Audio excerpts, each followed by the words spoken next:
नमांसि सर्वेभ्यः। संस्कृत सुधा यूट्यूब पटल पर आप सभी का हार्दिक स्वागत है। आज पुनः आपके सम्मुख उपस्थित हैं एक महत्वपूर्ण प्रकरण को लेकर।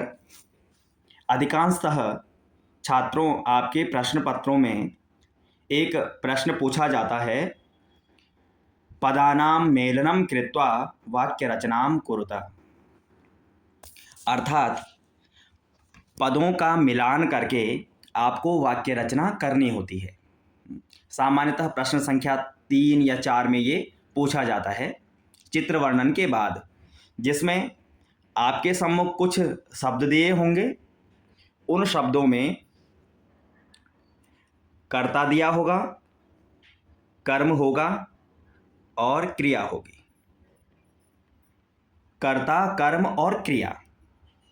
अब विद्यार्थियों, आपको कर्ता, कर्म और क्रिया इन तीनों में से एक सही कर्ता को चुन के उसके अनुसार एक सही कर्म को चुनकर और उपयुक्त क्रिया के साथ उस वाक्य को मिलाना होता है, ताकि वह एक सुंदर वाक्य बन पाए और जो वाक्य अर्थवान हो। अर्थवान का अर्थ है कि उससे कोई अर्थ भी बन रहा हो।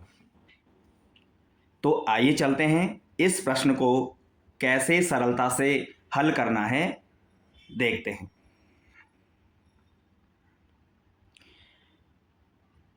तो छात्रों, प्रश्न आपके सम्मुख है, जिसमें एक तरफ कर्ता है, यहाँ पर कर्म है और इधर क्रिया है। ये क्रियापद हैं। तो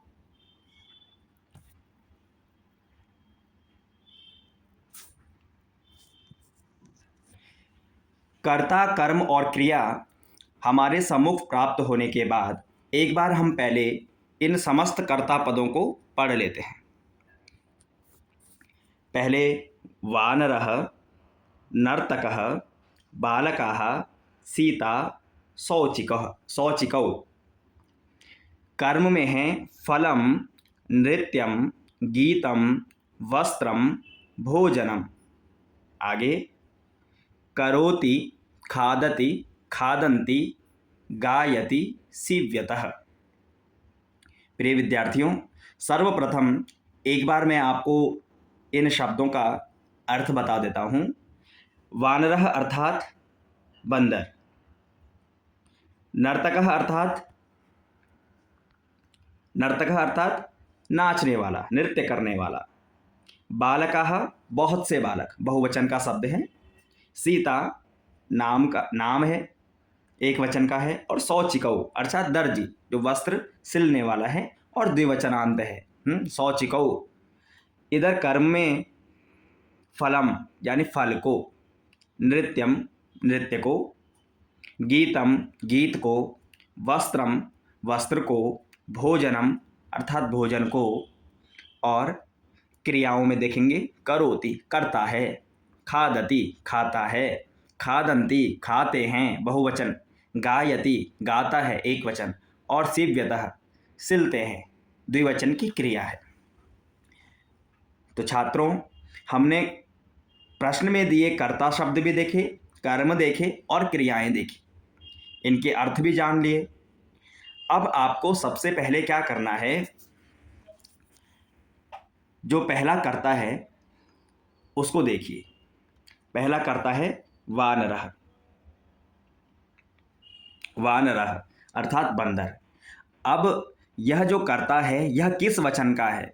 यह एक वचन का है ना। वानर एक बंदर है, तो यह स्पष्ट है कि यह एक वचन की क्रिया से ही मिलेगा। अब हम सबसे पहले यहाँ क्रियाओं में से देखते हैं कि एक वचन की क्रियाएं कौन कौन सी हैं।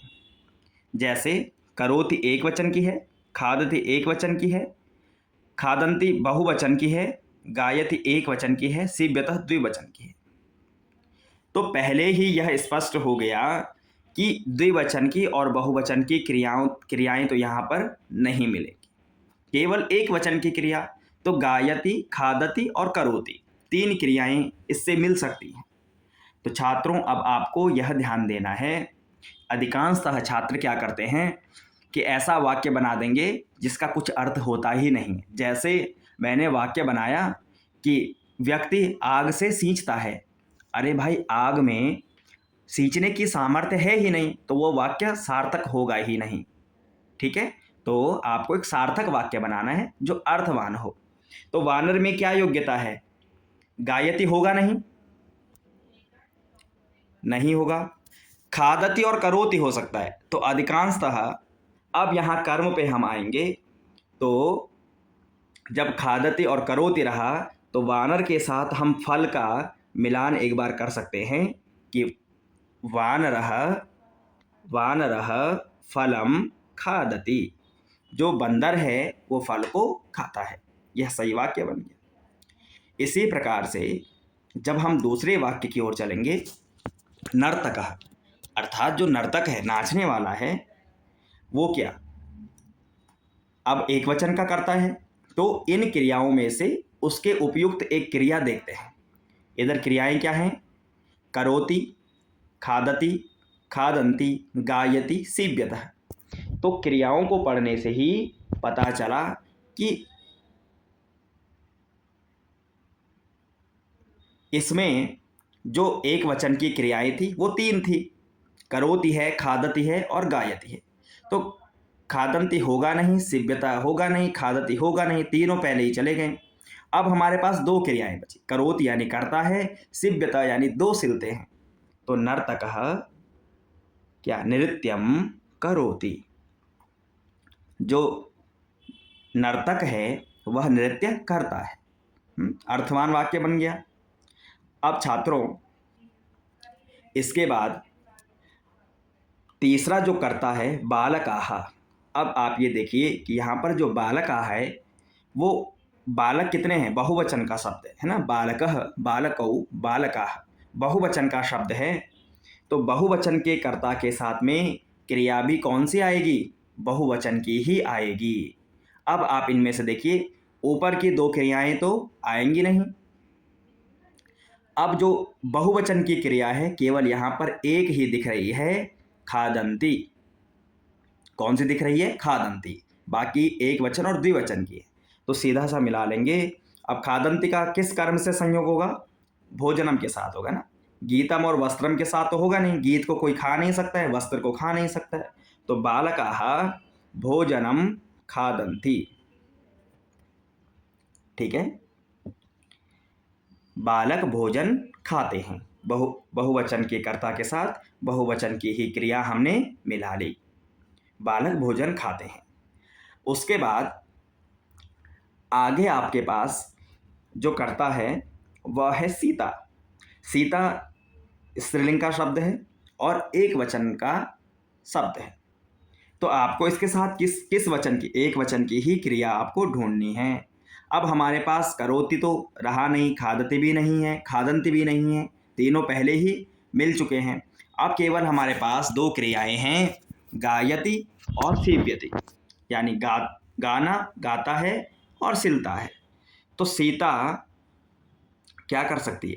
जो सीव्यतः है वो द्विवचन की क्रिया है, अर्थात सीता के साथ यह सीव्यतः मिलेगा नहीं।